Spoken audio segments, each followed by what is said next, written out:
Good evening दोस्तों, कैसे हैं आप। शुरू करते हैं आज के अपने एग्जाम गाइड एनालिसिस क्वेश्चन में लेकर। शुरू करने से पहले आप इस वीडियो को लाइक एंड सब्सक्राइबर कर दीजिएगा। तो आज का पहला क्वेश्चन है, वनडे क्रिकेट में सबसे ज़्यादा शतक लगाने वाले खिलाड़ी कौन बने हैं। दोस्तों बताइए, हाल ही में जो अपने one day world cup cricket match हुआ था उसमें सबसे ज़्यादा शतक लगाने वाले खिलाड़ी कौन बने हैं। तो बताइए, KL राहुल, रोहित शर्मा, विराट कोहली या शुभमन गिल में से कौन है जिन्होंने शतक बनाया है। दोस्तों अपने जो विराट कोहली है, इन्होंने जो वनडे क्रिकेट हुआ था इन्होंने इसमें शतक लगाया है। अगला क्वेश्चन है, हाल ही में किस प्रदेश में सी बैकथोन फल को GI टैग दिया गया है। तो बताइए, एक फल है सी बैकथोन, इस सी बैकथोन नामक फल को GI टैग दिया गया है। ये कौन से क्षेत्र का फल है। तो दोस्तों ये एक बहुत ही प्रसिद्ध फल है जो कि लद्दाख का है। ये जो अपना पहाड़ी क्षेत्र, बर्फीला इलाका है, वहाँ पर होने वाला एक महत्वपूर्ण फल है। तो वहाँ के इस फल को GI टैग दिया गया है। GI टैग कैसे दिया जाता है, इसके बारे में अपन चर्चा करें। तो दोस्तों GI टैग है ज्योग्राफिकल इंडिकेशन का इस्तेमाल होता है, वो उत्पादों को दिया जाता है। क्यों दिया जाता है, क्योंकि वो एक विशिष्ट भौगोलिक क्षेत्र में होते हैं, उनकी मूल विशेषताएं होते हैं किसी विशिष्ट भौगोलिक क्षेत्र में, पर्टिकुलर एरिया में। उसके आधार पर किसी भी उत्पाद को GI टैग दिया जाता है। ठीक है दोस्तों, इस तरह का जो उत्पाद है, वो जो फलों की गुणवत्ता है, जो भी जिस उत्पाद को अपन GI टैग देते हैं उसकी गुणवत्ता और उसमें कुछ विशिष्टता होती है जिस क्षेत्र में, उसको आधार मानकर GI टैग प्रोवाइड किया जाता है। GI टैग है वो औद्योगिक संपत्ति के संरक्षण के लिए एक कन्वेंशन हुई थी, पेरिस कन्वेंशन। उसके तहत जो अपना बौद्धिक संपदा अधिकारों के तहत दिया जाता है। ठीक है, तो कौन सी कन्वेंशन है, पेरिस कन्वेंशन, जो कि औद्योगिक संपत्ति होती है उसके संरक्षण के लिए हुई थी। इस संधि के यह जो कन्वेंशन है, इसी के तहत जो बौद्धिक संपदा अधिकार आते हैं उनके तहत ये GI टैग दिया जाता है। दोस्तों विश्व स्तर पर GI टैग का विनियमन है वो वर्ल्ड ट्रेड ऑर्गेनाइजेशन के द्वारा किया जाता है। ठीक है, वर्ल्ड ट्रेड ऑर्गेनाइजेशन की एक संस्था है ट्रिप्स, उसके द्वारा किया जाता है। ठीक है, तो बताइए इंटरनेशनल लेवल पर GI टैग को रेगुलेट करने वाली संस्था कौन सी है। वो WTO के अंदर आने वाली एक वैश्विक संपदा अधिकारों पर व्यापार संधि पहलू है trips, trade related except of intellectual property rights. उसके तहत इनको रेगुलेट किया जाता है इंटरनेशनल लेवल पर। आगे बात करें कि भारत में GI टैग कौन से एक्ट के थ्रू प्रदान किया जाता है। क्या राष्ट्रीय लेवल पर GI टैग के लिए कोई एक्ट है।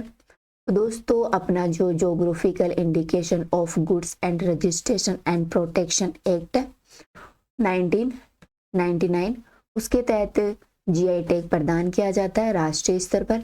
यह एक्ट लागू हुआ था सितंबर 2003 को। कौन सा अधिनियम है GI टैग के लिए, वस्तुओं का भौगोलिक सूचक पंजीकरण अधिनियम 1999। दोस्तों भारत में सबसे पहले GI टैग दिया गया था वो दार्जिलिंग की चाय है, उसे दिया गया था, वो भी 2004 में। GI टैग जो भौगोलिक संकेतक है, ये किसी भी उत्पाद को 10 वर्ष के लिए दिया जाता है। ठीक है दोस्तों, महत्वपूर्ण GI टैगों के बारे में बात करें कि कौन सी वस्तुओं को GI टैग मिल चुका है। तो एक है महाबलेश्वरी स्ट्रॉबेरी, जयपुर की ब्लू पोट्री, बनारसी साड़ी, तिरुपति के लड्डू, मध्य प्रदेश का जो झाबुआ कड़कनाथ मुर्गा है उसे, आदि क्षेत्रों को GI टैग दिया गया है। दोस्तों GI टैग है वो वस्तु की गुणवत्ता के आधार पर दिया जाता है। इसके अलावा GI टैग है वो जो कांगड़ा की पेंटिंग है और नागौर के जो संतरा है और कश्मीरी के एक पश्मीना नामक ऊन होती है जो कश्मीर में एक बकरी पाई जाती है उसकी, उसे GI टैग सरकार के द्वारा दिया गया है। और जो ये GI टैग है वो विभिन्न क्षेत्रों में दिया जाता है, जैसे कोई कृषि उत्पाद हो गया या प्रकृति से रिलेटेड कोई उत्पाद हो गया, या हाथ से बनाया जो हस्तशिल्प कोई हो गया जो अपन हाथ से बनाते हैं, या कोई खाद्य वस्तु हो गई, या फिर कोई कपड़ा हो गया, आदि क्षेत्रों में GI टैग दिया जाता है। दोस्तों बात कर लेते हैं राजस्थान में GI टैग किन किन को मिला हुआ है। तो राजस्थान की जो बगरू प्रिंट है जो कि जयपुर की प्रसिद्ध है, इसे जीआई टैग दिया गया है। बीकानेरी भुजिया को ब्लू पोट्री जो कि जयपुर की है, साथ में ब्लू पोट्री का लोगो है उसे भी जीआई टैग दिया गया है। कठपुतली और कठपुतली लोगो को कोटा डोरिया साड़ी है उसे, जो कोटा डोरिया साड़ी है वो अपने कोटा की प्रसिद्ध है, इसके लोगो को भी जीआई टैग दिया गया। साथ ही मकराना का जो संगमरमर है नागौर का बहुत ही ज्यादा प्रसिद्ध है। इसके अलावा मोलेला मिट्टी जो कि अपने नाथ द्वारा की प्रसिद्ध है, जो कि राजसमंद में है, और जो मोलेला मिट्टी है इसके लोगों को भी जीआई टैग दिया गया है। फुलकारी है जो कि पंजाब, राजस्थान, हरियाणा की प्रसिद्ध चित्रकारी है, इसे जीआई टैग दिया गया। साथ ही जयपुर की सांगानेरी प्रिंट को भी जीआई टैग मिला हुआ है। इसके अलावा थेवा कला है प्रतापगढ़ की, पोकरण पोट्री है जैसलमेर की, सोजत मेहंदी है पाली की जिसे 2021 में जीआई टैग दिया गया था, और अभी हाल ही में सरकार ने 4-5 वस्तुओं को और जीआई टैग दिया था अपने अगस्त के अंदर, जिसमें पिछवाई कला है नाथ द्वारा राजसमंद की, जोधपुरी बंदेज है, कोफ्तकारी है वो उदयपुर की है।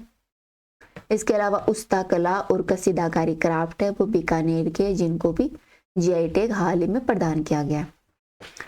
अब अपना अगला क्वेश्चन है, कौन सा देश अंतर्राष्ट्रीय सौर ऊर्जा गठबंधन का 95वां सदस्य बना है?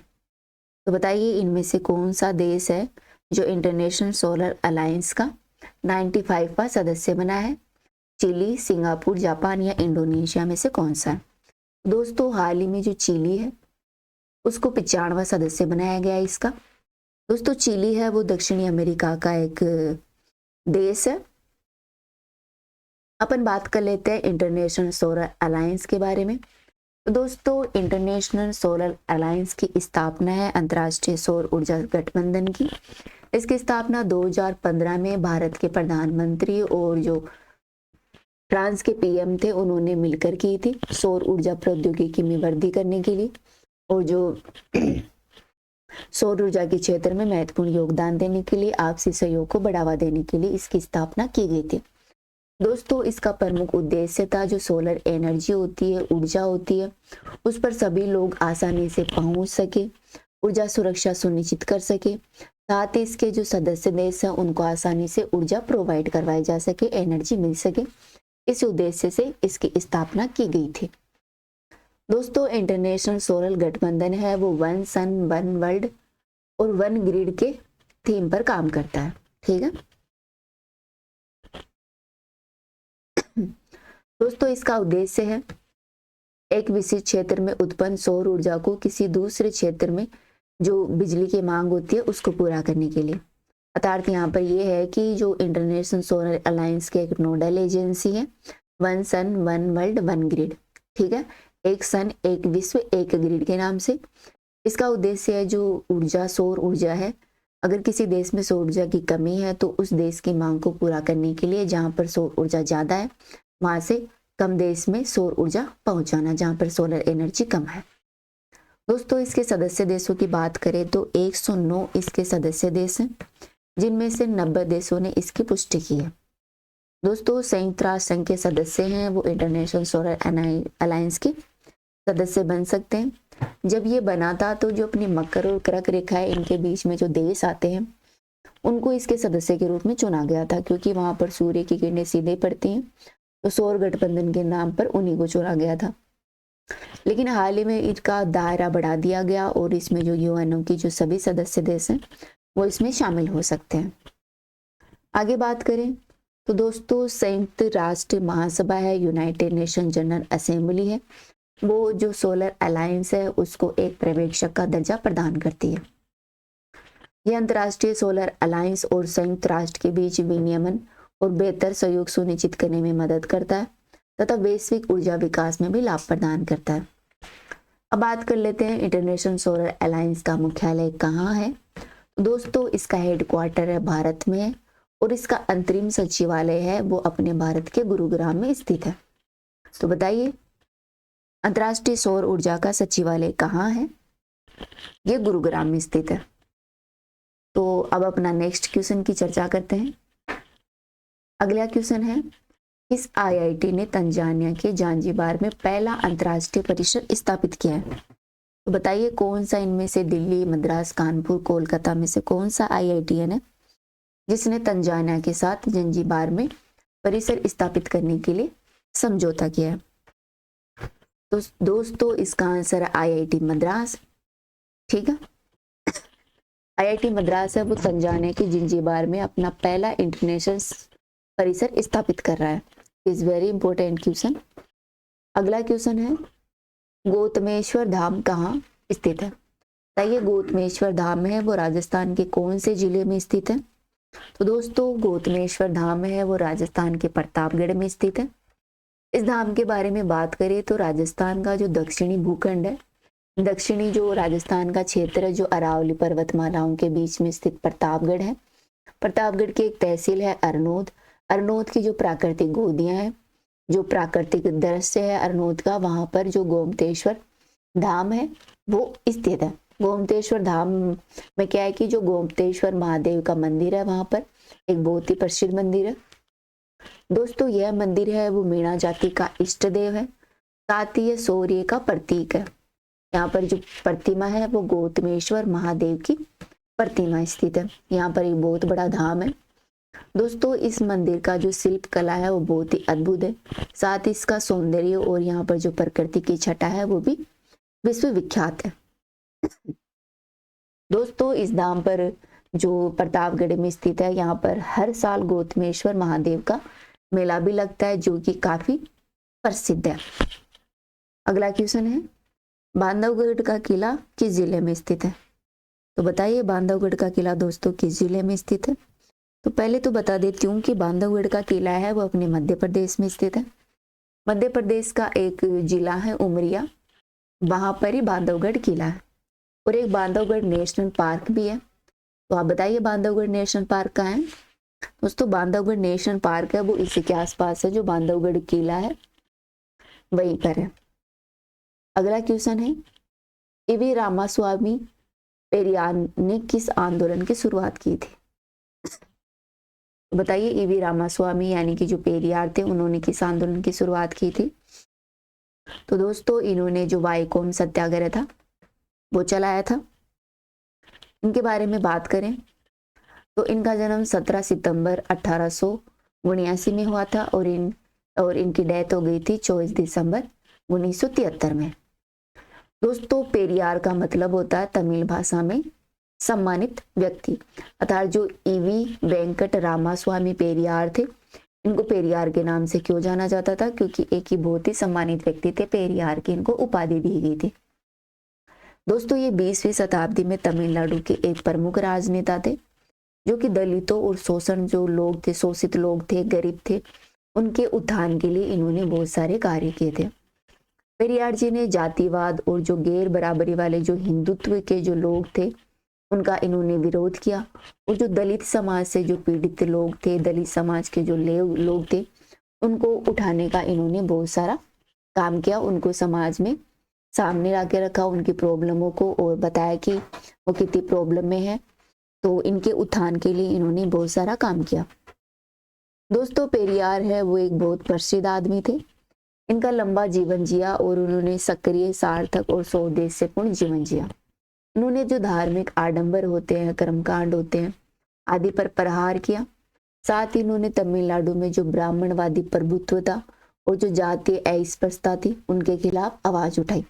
अर्थात तमिलनाडु में क्या था कि जो ब्राह्मण जाति के लोग थे उनका मंदिरों आदि में बोलबाला था और जाति प्रथा थी वो अपने बहुत बड़े लेवल पर थी। उसको कम करने के लिए पेरियार जी ने बहुत सारे काम किए, उनका विरोध किया। दोस्तों इनके द्वारा चलाया गया वाईकोम सत्याग्रह, उसके बारे में बात करें तो जो वाईकोम है वो केरल के त्रावणकोर में चलाया गया एक सत्याग्रह था जो कि अस्पृश्यता नामक जो कुप्रथा है उसके विरुद्ध था। दोस्तों इस आंदोलन का प्रमुख उद्देश्य था जो निम्न जाति के लोग थे और जिन्हें अछूत समझा जाता था उनके द्वारा अहिंसक तरीके से जो त्रावणकोर के हिंदू मंदिर थे उनमें प्रवेश को लेकर यह आंदोलन चलाया गया था। असली क्या था कि यहाँ के जो उच्च जाति के लोग थे वो निम्न जाति के लोगों को मंदिर में प्रवेश नहीं देते थे और उसी के विरोध में यह आंदोलन चलाया गया था त्रावणकोर में, जिसका नाम वाईकोम सत्याग्रह है। दोस्तों उस समय जो अस्पृश्यता थी, छुआछूत थी, उनकी जड़ें इतनी मजबूत थी कि उन्हें तोड़ पाना बहुत मुश्किल था। और यहाँ पर जो निम्न वर्ग के लोग थे उन्हें एजवा और पुलैया के नाम से भी जाना जाता था। दोस्तों इस आंदोलन का सपोर्ट है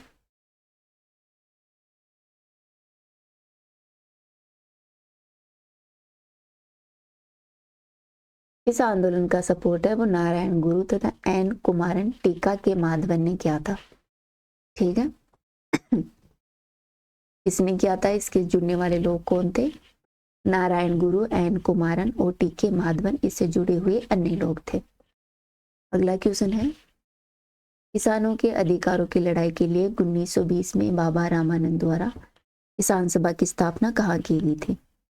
तो बताइए। दोस्तों उन्होंने अवध में किसान सभा की स्थापना की थी। तो क्वेश्चन में 2-3 क्वेश्चन बन जाते हैं कि जो किसान सभा है इसकी स्थापना किसने की थी? बाबा रामचंद्र ने की थी। किसने की थी? बाबा रामचंद्र ने। कब की थी? 1920 में। और कहाँ की थी? अवध में की थी।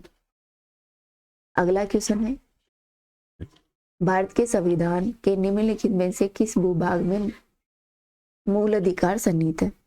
बताइए संविधान का कौन सा भाग है जिसमें मूल अधिकार है? तो दोस्तों संविधान के तीसरे भाग में मूल अधिकारों के बारे में बताया गया। चौथे भाग में डीपीएस भी आते हैं। ठीक है। मौलिक अधिकारों के बारे में बात करें तो ये संविधान के भाग 3 में अनुच्छेद 12 से 35 तक इनका उल्लेख किया गया है। दोस्तों संविधान का भाग 3 है, इसे भारत का मेघना कार्टा की भी संज्ञा दी है। ठीक है। अगर आपको पूछ लिया जाए कि संविधान के कौन से भाग को मेघना कार्टा कहा जाता है तो वो कहा जाता है भाग 3 को। मेघना कार्टा है वो अधिकारों का एक प्रपत्र होता है जिसे इंग्लैंड के किंग थे जॉन, उनके द्वारा 1215 में अपने सामंतों के दबाव में जारी किया गया था।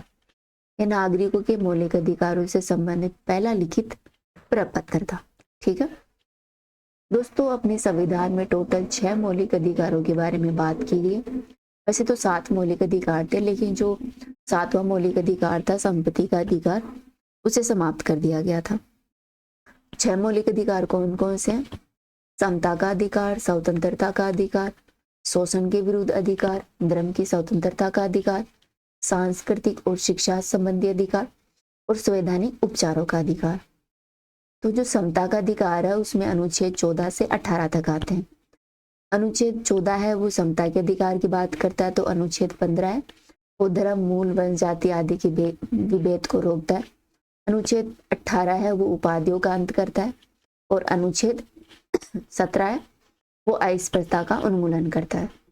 वही स्वतंत्रता के अधिकार में अनुच्छेद 19 से 22 आते हैं। शोषण के विरुद्ध अधिकार उसमें 23-24 आते हैं। ठीक है। तो आप बताइए मुझे कि अनुच्छेद 32 में कौन सा अधिकार मिला हुआ है? संवैधानिक उपचारों का अधिकार है वो अनुच्छेद 32 में मिला हुआ है। संवैधानिक उपचारों के अधिकार के थ्रू अपन डायरेक्ट अपने मौलिक अधिकारों का हनन होने पर सुप्रीम कोर्ट या फिर हाई कोर्ट में अपील कर सकते हैं। दोस्तों मूलतः जो संपत्ति का अधिकार था वो अनुच्छेद 31 में था, जिसे 44वें कॉन्स्टिट्यूशन अमेंडमेंट 1978 के थ्रू समाप्त कर दिया गया और संविधान के भाग 12 में अनुच्छेद 300A में जोड़ दिया गया। इसे एक कानूनी अधिकार बना दिया गया। तो पूछ लिया जाता है कि जो संपत्ति का अधिकार है वो या एक मौलिक अधिकार है या कानूनी अधिकार है? तो यह एक कानूनी अधिकार है और इसे 44वां जो अपना संविधान संशोधन हुआ था 1978 में, उसके थ्रू जो संविधान का अनुच्छेद 300A है कह उसमें जोड़ दिया गया था। दोस्तों जो भारतीय संविधान का अनुच्छेद 13 है वो घोषित करता है कि मौलिक अधिकारों से असंगत या उनका अल्पीकरण करने वाली विधियां सुननी होगी। अर्थात इसमें कहा गया है कि अगर कोई मौलिक अधिकार को कम करती है सरकार या उस पर कंट्रोल करती है या उससे जुड़ी हुई जो विधियों को सुनने करती है, उस पर लगाम लगाती है, उस पर यह अधिकार, ये एक्ट है वो रोक लगाता है। यह शक्ति है व्यक्ति को जो अनुच्छेद अपना 32 है उसके तहत सुप्रीम कोर्ट को और अनुच्छेद 226 है उसके तहत हाई कोर्ट को प्राप्त है। ठीक है। अर्थात अगर सरकार इस पर संसद मौलिक अधिकारों पर रोक लगाती है तो अनुच्छेद 32 और अनुच्छेद 226 के तहत जो कोर्ट है इनको लगाम लगा सकती है। दोस्तों हालांकि जो अपना सुप्रीम कोर्ट था उसका जो केशवानंद भारती बहुत ही इंपॉर्टेंट केस है 1973 में हुआ था। इसमें कहा था कि मौलिक अधिकारों के उल्लंघन के आधार पर संवैधानिक संशोधन को चुनौती दी जा सकती है। ठीक है, अगर संसद कोई मौलिक अधिकारों का उल्लंघन करती है और उसमें संविधान में संशोधन कर देती है संशोधन कर देती है तो केशवानंद भारती की केस के थ्रू जो सुप्रीम कोर्ट ने कहा था आप उनके खिलाफ अपील दायर कर सकते हैं। दोस्तों मौलिक अधिकार में एक अधिकार है रीट का अधिकार। रीट का मतलब होता है कि अगर आपके कोई अधिकारों का हनन होता है तो सुप्रीम कोर्ट उन पर रीट जारी कर सकती है। तो रीट जारी करने का जो सुप्रीम कोर्ट का अधिकार है वो अनुच्छेद 32 में आता है और वहीं हाई कोर्ट है वो अनुच्छेद 226 के तहत रीट जारी कर सकती है। रीट मुख्यतः 5 प्रकार की है: बंदी प्रत्यक्षीकरण, परमादेश, प्रतिषेध, उत्प्रेक्षणा और अधिकार परीक्षा। तो बताइए सुप्रीम कोर्ट को कौन से आर्टिकल के तहत रीट प्राप्त है? आर्टिकल 32 के तहत संवैधानिक उपचारों का अधिकार और आर्टिकल 226 के तहत हाई कोर्ट है वो रीट जारी कर सकता है। दोस्तों ध्यान रखना सुप्रीम कोर्ट है वो केवल मौलिक अधिकारों के खिलाफ ही हाई कोर्ट में सुप्रीम कोर्ट है वो मौलिक अधिकारों के लिए रीट जारी कर सकते। वहीं जो हाई कोर्ट है वो मौलिक अधिकारों के अलावा जो अन्य काम होते हैं उनके लिए भी रीट जारी कर सकता है। अपना अंतिम क्वेश्चन है, भारत में पश्मीना ऊन किससे प्राप्त होती है? दोस्तों पश्मीना ऊन है वो एक कश्मीर की एक बहुत ही प्रसिद्ध बकरी है उसके ऊन से प्राप्त होती है। जो बकरी नामक प्रजाति है उससे ऊन मिलता है। अपन पश्मीना ऊन के बारे में बात करें तो पश्मीना ऊन को भौगोलिक संकेत प्राप्त है जो कि कश्मीर की क्षेत्र की एक प्रमुख ऊन है। ठीक है, तो पश्मीना ऊन कहाँ मिलती है? कश्मीर में मिलती है, जिसे सरकार के द्वारा जीआई टैग भी दिया गया है। दोस्तों मूल रूप से जो कश्मीरी लोग होते हैं वो सर्दियों के मौसम में खुद को गर्म रखने के लिए पश्मीना नामक शॉल बनाते हैं जो कि बहुत ही प्रसिद्ध शॉल है। पश्मीना शब्द है वो पश्म से बना है जिसका अर्थ होता है बुनाई योग्य फाइबर को मुख्य रूप से ऊन के रूप में प्रयोग करना। दोस्तों पश्मीना शॉल की अच्छी गुणवत्ता और शॉल बनाने में जो लगने वाली मेहनत है बहुत सारा इसमें टाइम स्पेंड होता है, इसके कारण ये बहुत महंगी होती है। पश्मीना शॉल की बुनाई में उपयोग किए जाने वाले ऊन है वो लद्दाख में पाए जाने वाली जो पालतू बकरी है जिसका नाम है चांगथांगी से प्राप्त होता है। तो बताइए कौन सी बकरी से पश्मीना ऊन मिलती है? लद्दाख में एक बहुत प्रसिद्ध बकरी पाई जाती है चांगथांगी। क्या नाम है? चांगथांगी। चांगथांगी बकरी से जो ऊन मिलता है उसी से ही पश्मीना ऊन मिलती है, उससे पश्मीना शॉल बनाई जाती है। दोस्तों कच्चे पश्मीना होते हैं उसको जो लद्दाख की एक जनजाति होती है चांगपा उसके द्वारा जो बकरियां पाली जाती है चांगथांगी से प्राप्त होता है। ठीक है, तो चांगथांग की जो बकरियां होती है उसको पाला जाता है चांगपा जनजाति के द्वारा लद्दाख में और वो इससे ऊन प्राप्त करते हैं। दोस्तों चांगपा जनजाति है वो एक अर्ध खानाबदोश समुदाय है जो कि चांगथांग और लद्दाख के अन्य क्षेत्रों में निवास करते हैं। ये जो अपना लद्दाख और जो तिब्बत का जो स्वायत्त क्षेत्र आसपास का वहां पर रहने वाले हैं। इस चांगथांग जो खानाबदोश लोग हैं इनको सरकार ने 2001 में अनुसूचित जनजाति का टैग दिया था। इस शॉल के महत्व की बात करें तो ये बहुत ही बेहतरीन शॉल होती है, इसकी उच्च गुणवत्ता होती है जिसके कारण ये दुनिया में बहुत प्रसिद्ध है। पश्मीना शॉल ने जो दुनिया के लोग हैं उन्होंने उनकी तरफ अपना ध्यान आकर्षित किया है और इसकी दुनिया में बहुत सारी मांग भी है। इसके कारण इसके जो फर्जी रूप हैं वो भी बिक जाते हैं और इन फर्जी रूपों जैसे पश्मीना शॉल की अत्यधिक मांग होने के कारण जो नकली है वो शॉल इसी के नाम पर बेच दिए जाते हैं। इस पर रोक लगाने के लिए 2019 में अपना जो भारतीय मानक ब्यूरो है उसके द्वारा पश्मीना उत्पादों की शुद्धता है उसको प्रमाणित करने के लिए पहचान, अंकन और लेबलिंग हेतु इसे भारतीय मानक निर्धारित किए गए थे। दोस्तों पश्मीना जीआई टैग है इसके मानदंड क्या है? यह जो शॉल है वो 100% शुद्ध होनी चाहिए अर्थात जो पश्मीना ऊन है चांगथांग बकरी है उसकी ऊन से बनी होनी चाहिए। रेशों में सूक्ष्मता है वो 16 माइक्रोन तक होनी चाहिए। शॉल को कश्मीर के स्थानीय कारीगरों द्वारा हाथ से बुना हुआ होना चाहिए और धागे को केवल हाथ से ही काता जाना चाहिए। ठीक है, तब बन के आती है पश्मीना शॉल, जो कि तांग बकरी से प्राप्त होती है, ऊन से उससे बनती है, जो कि विश्व में बहुत ही प्रसिद्ध है और बहुत महंगी है। तो ये अपन ने डिस्कस किया आज का लेक्चर, ये अपने आंसर की दे रखिए। तो थैंक यू, इस वीडियो में इतना ही, कल फिर मिलेंगे। Again thank you.